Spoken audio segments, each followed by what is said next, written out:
ನೋಡಿ, ಮೊದಲಿಗೆ ಬಹು ಆಯ್ಕೆ ಪ್ರಶ್ನೆಗಳು. 8 ಬಹು ಆಯ್ಕೆ ಪ್ರಶ್ನೆಗಳಿರ್ತವೆ. ಒಂದು ಘನ ಬಹುಪದೋಕ್ತಿಯ ಮಹತ್ತಮ ಘಾತ ಅಥವಾ ಡಿಗ್ರಿಯು. ಉತ್ತರ 3. ನೋಡಿ, ಉತ್ತರಗಳನ್ನು ನಾನು ಕ್ವಿಕ್ಕಾಗಿ ಹೇಳ್ತೀನಿ, ನೋಡ್ತಾ ಹೋಗಿ. ಇಲ್ಲಿ 2ನೇ ಪ್ರಶ್ನೆ ನೋಡಿ, ವರ್ಗ ಸಮೀಕರಣದ ಶೋಧಕವು ax² + bx + c = 0. ಇದರ ಶೋಧಕ ಏನಾಗ್ತದೆ? ಉತ್ತರ b² - 4ac. ಇನ್ನು ನೋಡಿ, ಎಲ್ಲ ಪ್ರಶ್ನೆ ಮತ್ತು ಉತ್ತರ ನೋಡ್ತಾ ಹೋಗಿ. ಎಲ್ಲ ಓದ್ತಾ ಹೋದರೆ ತುಂಬ ವಿಡಿಯೋ ದೊಡ್ಡದಾಗೋದ್ರಿಂದ ಇದು 3ನೇ ಪ್ರಶ್ನೆ ನೋಡಿ.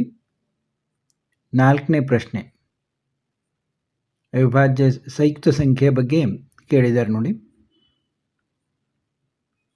ಇನ್ನು 5ನೇ ಪ್ರಶ್ನೆ, ರೇಖಾತ್ಮಕ ಸಮೀಕರಣಗಳನ್ನು ಪ್ರತಿನಿಧಿಸುವ ರೇಖೆಗಳ ಜೋಡಿಯು ಸಮಾಂತರ ರೇಖೆಗಳಾದರೆ ಕೆಯ ಬೆಲೆ.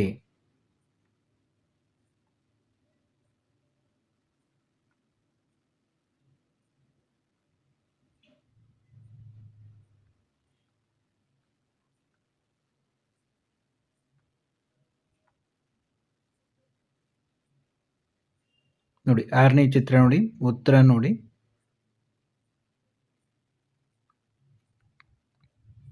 ಏಳನೇದ್ದು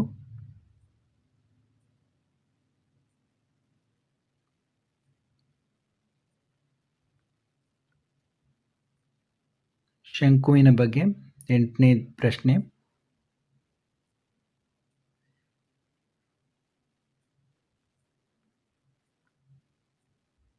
ಇನ್ನು ಕೆಳಗಿನ ಪ್ರಶ್ನೆಗಳಿಗೆ ಉತ್ತರಿಸಿರಿ. ಇಲ್ಲಿ ಕೂಡ 8 ಪ್ರಶ್ನೆ ಇರ್ತವೆ, ಎಲ್ಲಕ್ಕೂ 1 ಅಂಕ.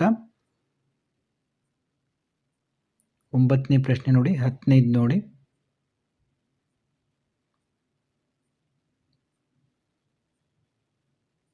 11ನೇ ಪ್ರಶ್ನೆ.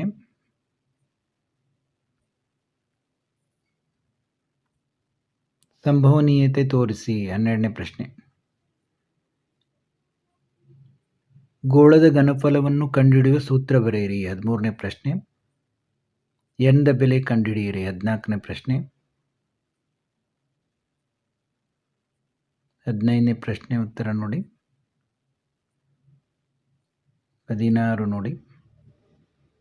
ಇನ್ನು ಇಲ್ಲಿ 3ನೇ ಭಾಗದಲ್ಲಿ ಈ ಕೆಳಗಿನ ಪ್ರಶ್ನೆಗಳಿಗೆ ಉತ್ತರಿಸಿ. 2 ಅಂಕದ ಪ್ರಶ್ನೆಗಳಿರ್ತವೆ.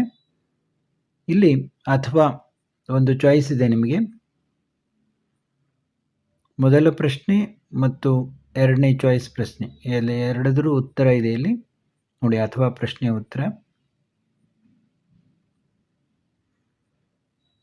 ಇನ್ನು 18ನೇ ಪ್ರಶ್ನೆ ನೋಡಿ ಮತ್ತು ಅದರ ಉತ್ತರವನ್ನು ನೋಡಿ. 19ನೇ ಪ್ರಶ್ನೆ.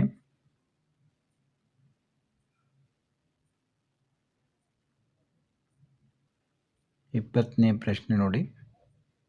ವರ್ಗ ಸಮೀಕರಣದ ಸೂತ್ರ ಉಪಯೋಗಿಸಿ ಕಂಡುಹಿಡಿಯಿರಿ.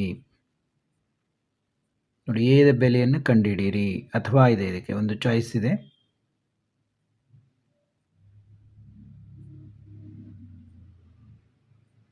ನೋಡಿ, ಇದು ಮೊದಲನೇ ಪ್ರಶ್ನೆಗೆ ಉತ್ತರ, ಇದು ಅಥವಾ ಪ್ರಶ್ನೆಗೆ ನೆಕ್ಸ್ಟ್ ಉತ್ತರ ಇದೆ ನೋಡಿ. 22ನೇ ಪ್ರಶ್ನೆ, ನಿರ್ದೇಶಾಂಕಗಳನ್ನು ಕಂಡುಹಿಡಿಯಿರಿ. 23ನೇ ಪ್ರಶ್ನೆ, ಸಂಭವನೀಯತೆಯನ್ನು ಕಂಡುಹಿಡಿಯಿರಿ. ನೋಡಿ, ವೃತ್ತಕ್ಕೆ ಒಂದು ಜೊತೆ ಸ್ಪರ್ಶಕಗಳನ್ನು ರಚಿಸಿರಿ. 24ನೇ ಪ್ರಶ್ನೆ. ಇನ್ನು 4ನೇ ಭಾಗದಲ್ಲಿ 3 ಅಂಕದ ಪ್ರಶ್ನೆಗಳು. ಭಾಗಲಬ್ಧ ಮತ್ತು ಶೇಷ ಕಂಡುಹಿಡಿಯಿರಿ. 26, ರೈಲಿನ ಜವವನ್ನು ಕಂಡುಹಿಡಿಯಿರಿ. ಇಲ್ಲಿ ಅಥವಾ ಪ್ರಶ್ನೆ ಇದೆ, ಮತ್ತೆ ಒಂದು ಚಾಯ್ಸ್ ಇದೆ.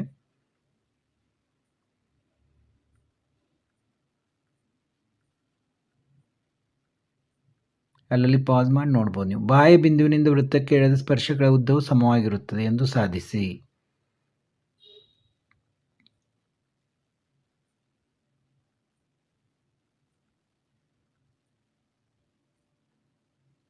ರೇಖಾಖಂಡದ ಮಧ್ಯಬಿಂದು ಹಾಗಾದರೆ ಎ ಬಿಯ ಉದ್ದವನ್ನು ಕಂಡುಹಿಡಿಯಿರಿ. ಅಥವಾ ತ್ರಿಭುಜದ ವಿಸ್ತೀರ್ಣವನ್ನು ಕಂಡುಹಿಡಿಯಿರಿ.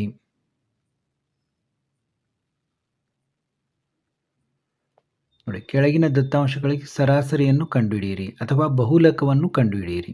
ಇವೆಲ್ಲ ಫಿಕ್ಸ್ ಕ್ವಶನ್ಸ್ ನಿಮಗೆ.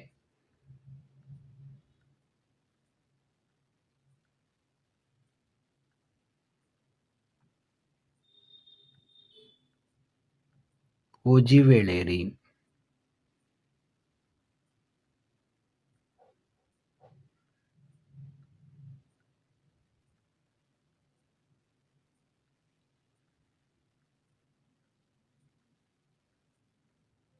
ತ್ರಿಭುಜದ ಅನುರೂಪ ಬಾಹುಗಳು 4/3 ಇರುವಂತೆ ರಚಿಸಿ.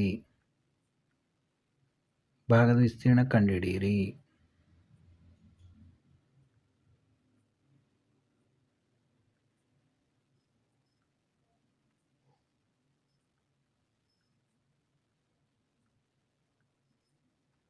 ಇನ್ನು ಈ ಕೆಳಗಿನ ಪ್ರಶ್ನೆಗಳಿಗೆ ಉತ್ತರಿಸಿರಿ. ನೋಡಿ, 4 ಅಂಕದ ಪ್ರಶ್ನೆಗಳು 34ನೇ ಪ್ರಶ್ನೆಯಿಂದ. ಇಲ್ಲಿ ಕೂಡ ಒಂದು ಅಥವಾ ಚಾಯ್ಸ್ ಇದೆ.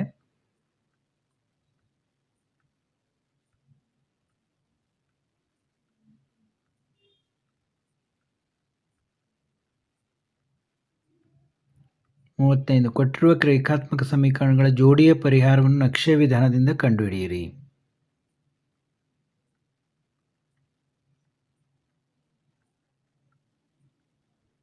ನಂತರ ಚಿಕ್ಕ ಗೋಪುರದ ಎತ್ತರವನ್ನು ಕಂಡುಹಿಡಿಯಿರಿ. 36ನೇ ಪ್ರಶ್ನೆ.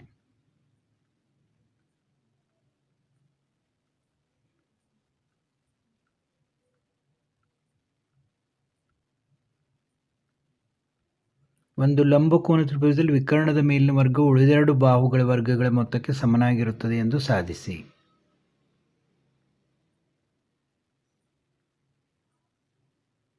ನೆಕ್ಸ್ಟ್, ಒಂದು 5 ಅಂಕದ ಪ್ರಶ್ನೆ. ಇಲ್ಲಿ ಯಾವುದೇ ಚಾಯ್ಸ್ ಇಲ್ಲ ಇದಕ್ಕೆ.